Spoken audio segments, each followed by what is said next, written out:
Ассалаумағалейкум достар. Мен оралдым. Бүгінгі біздер жаңа әлем бағдарламасы және де оның жүргізушісі мен Акуас. Егер де сіздерге осы видеоны айтатын болса, лайк басыңдар, арнаға жаздырыңыздар және пікірлеріңізді қалдырыңыздар. Кеттік.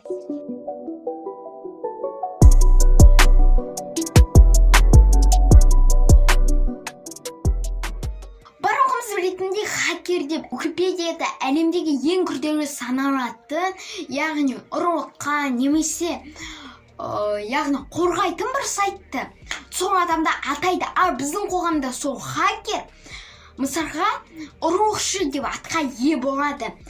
Мен хакерлерді өз басым екіге бөлемін.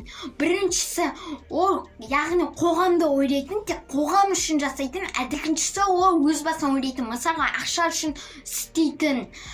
Дәл қазір сіздерге бір лайфхак айтқым келіп тұр. Егер де сендерде HTTPS болатын болса, ол қорғалған сайт. Ал егер де HTTP болатын болса, ол қорғалмаған сайт. Сол себепті әр сілтемеге кіргенде осыны есте сақтаңыздар. Мен оны YouTube мысалға сонымен тексеріп қарадым, өз видеоның сілтемесін алдым. HTTPS, яғни ол қорғалған сайт, YouTube қорғалған. Play Market'тегі бағдарламалардың бүкілі қорғалған. Ал Chrome'да сіздер абай болуларыңыз қажет.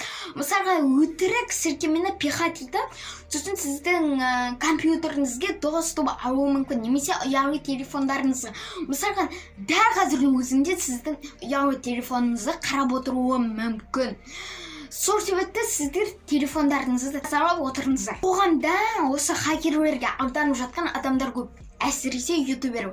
Мысалға сізге жазуы мүмкін: мен Бриксбет компаниясындамын, сіз маған пиар жасаңыз, осы бағдарламаны жүктеп орнатыңыз, сонда сізге ақша береміз дейді. Мысалға сіз кіресіз, орнатасыз, бірақ сіздің телефоныңызға ол доступ алып отыруы мүмкін.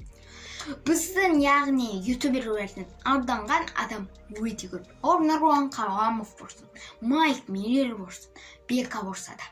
Сол себепті абай болыңыздар. Достар, осымен біздің видео аяқталды. Сіздерге ұнады деген ойдамын. Лайк бас, арнаға жазыр және де комментария жаз. Сенімен болған мен Акуас және де жаңа әлем. Чао.